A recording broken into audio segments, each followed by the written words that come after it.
2023年公開。劇場版コナン黒金のサブマリンの予告動画を見た人たちの考察、反応集。陣に銃向けられてる愛ちゃん、白衣姿で濡れてるから。ガス室から脱出し雨の中工藤邸を目指した直後に見つかってたら、って悪夢かな。漆黒のチェイサーの冒頭でコナンの見た悪夢と同じ。メガネ志保、解毒剤服用？メガネ姿だからこそエレイナを知る古谷にはバレる展開かも。心なしか、泣いてる愛ちゃんの顔は志保なんよな。愛ちゃんから志保さんになる瞬間ある感じ？特報で涙を流してる灰原が大人の姿に戻ってるんじゃないか説について。灰原の顔に対する目の比率が子供の灰原じゃなくて、大人の灰原なんだよな。ただ映画で大人の姿に戻るかと言われたら疑問。ただ映画で大人の姿に戻るかと言われたら疑問。あらすじの赤いの紹介長いな。やっぱりライも回想で出るんかな。今回もコナンは赤いとかと連絡しながら実質単独行動かな。ティザーにウォッカいないから首かと思ったけどちゃんといて安心した。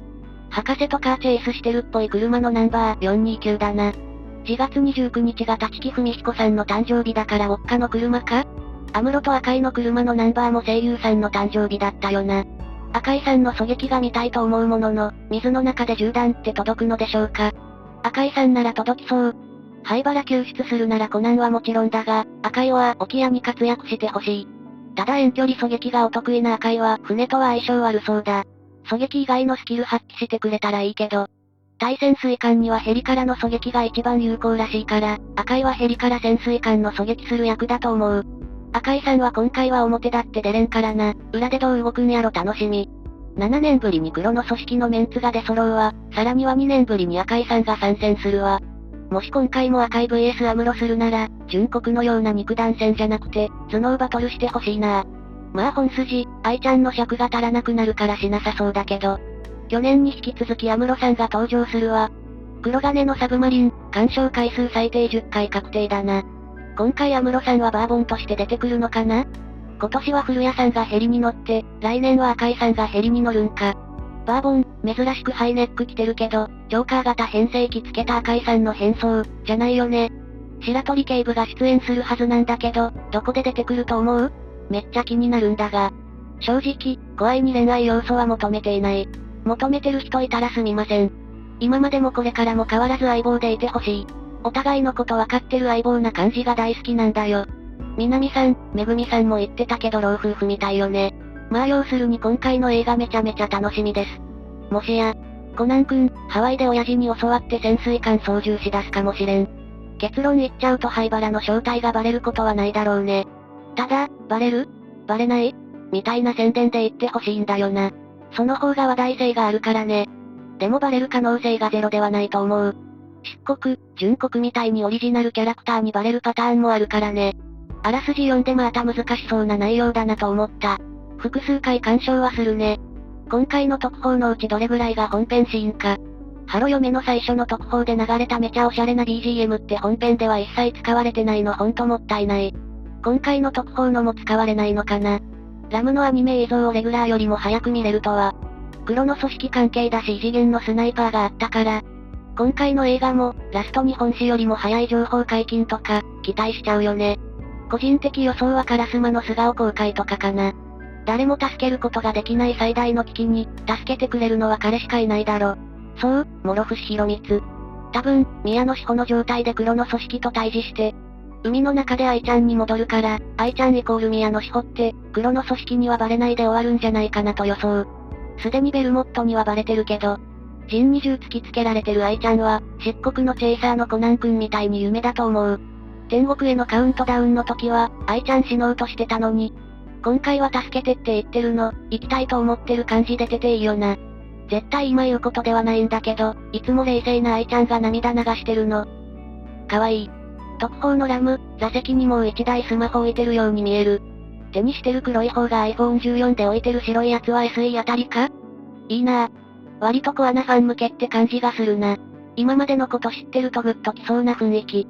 しかし朝の特報がかっこよすぎるおかげで、黒金のサブマリンという、最初はダサいと思ったタイトルが慣れてくるようになってしまった。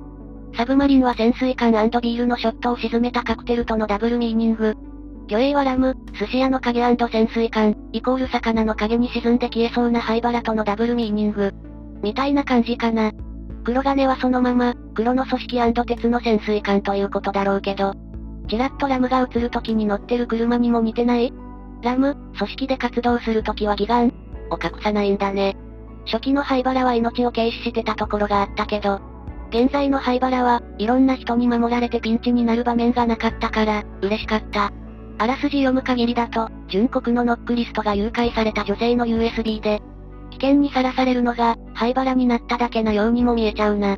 あと誘拐される女性エンジニアが、ゲスト声優だと予想。とある新技術、過去にも大人の姿が写真になるとか、指紋で人物バレる椅子とかあったな。その辺でシェリーバレるのかな。うまいこと公安やら FBI やらを巻き込めるストーリーになってて面白そう。灰原は自分のピンチで泣かなそうだから、横にランカ探偵団家がいて一緒にピンチなのかも。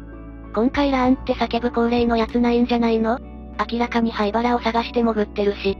ランを心配する心の声だけじゃなく、何かしら自らが危機に陥ったら、生きて帰る思いの拠り所として、ランの名前を叫ぶから今年も叫びそうだけどな。灰原助けるためか、事件のためか、いずれにせよ危なくなることは確かだし。米花町って自治体だっけ？都内随一治安の悪いところなんだろうな。セラの前にいたドジっ子メガネどうなったの？コナンイコール新一に気づいてたすごいやつだった。いつもは後方支援な愛ちゃんが、前線に出てくるのどうなるのか楽しみ。監督と脚本は執行人コンビか。サプライズでカラスマレンや出る可能性もあるのか。よっぽどのことがないと、愛ちゃん泣いたりしないもんね。それだけ追い詰められるってことかな。予告で一番かっこよかったのは、アガサ博士。愛くんは不安よな。アガサ博士、動きます。いや、今回愛ちゃん会だからってまさかの博士もかっこいいって。そうよな。大切な家族だもんな。イケメンな博士見れるとかそうないよ。これだけで神作品決定でしょ。もはや使わないと思ってた、7つのこのボタン音が出たのはびっくり。最後に出たの漆黒だっけ？登場人物みんなスマホ使ってるのに。ボスのアドレス7つの子だけは、律儀に設定として生きてるのなんか笑えるな。みんなマナーモードにしてないんか。7つの子が流れるって、もしかしてカラスマ映画出る可能性ってある？大作っぽいし、ラムも顔出ししたし、確かに一瞬だけならワンチャンありそう。ボスはきっとガラケー派。アイリッシュとかキュラソーのような、ボットで組織メンバーの尻尾切りだけで終わらないかが非常に心配。さらっと書いてるけど警視庁関係者が乗る警備艇に潜入するコナンもすごいけど、簡単に潜入されてる警視庁もやばい。赤井さんと安室さん出るなら、そろそろ工藤夫妻も出てきてはくれんか。ベルモットの手と、を潰せと書かれたメール。メールの中身はシェリー殺害の説と、あらすじ通り女性誘拐の説。後者の可能性が高い。灰原に銃口を向ける人。漆黒のコナンのように夢の可能性が高い。ベルモット味方だと思ってるけど、ミストレでバーボンと組んでシェリーを殺そうとしてたから。映画では助けてくれないのかな？バーボンはベルモットに指示されたら、従わざるを得ないし。今回もまた、何か全く別の事件が絡んだりするのかな？そもそも黒の組織の内容だけで結構ヘビーだと思うから、これ以上根詰めたらすごい感じになりそう。あらすじで海洋施設が出てる。今回メインの施設イコール、爆破不可避。ついに組織も、監視カメラ顔認証使えばええやんってなったか。解析されてる灰原の写真ってどういう写真なんだろう？隠し撮りされてる感じというか、私たちの知ってる顔認証、正面から切ってやる感じと違う感じだな。あと誰が解析してるのかも気になる。あ、これがあらすじのとある新技術に関係してくるのか。あらすじ見たところかなりダークで小説にありそうな舞台設定だね。がっつりミステリーとまではいかないけど、初期の VS 組織みたいな、暗くて逃げ場のない重々しい雰囲気は、今回の映画で見られそうだから。そういうのをずっと待ってたファンには、待ち望んだ映画になりそうだね。封じ込めた過去が、病状に浮かび上がる。これめちゃくちゃ期待してしまう。ベルモットとおぼしき人物が、受け取ったメールの親指で隠れてる部分はおそらく、パシフィック V を潰せ、だと思う。誰かの殺害命令なら、潰せじゃなくて消せとか抹殺しろだと思うから。来年の劇場版コナンの主題歌が、ビーズでありますように。35周年だからタイアップありますように。主題歌も気になる。個人的には、アドかミレイに担当してほしい。主題歌予想。1、純国以来6作ぶりのビーズ。2、からくれない以来5作ぶりの倉木舞。組織者としては漆黒以来13作ぶり。3、初のブレイカーズ。4、その他、宇多田ヒカル、あいみょん、米津玄師エトセトラ。米津玄師か、オフィシャルヒゲダンディズムが、いつかコナン主題歌にならんかな。以上。様々な人気漫画の考察、反応集を投稿していくので、よかったら高評価、チャンネル登録お願いします。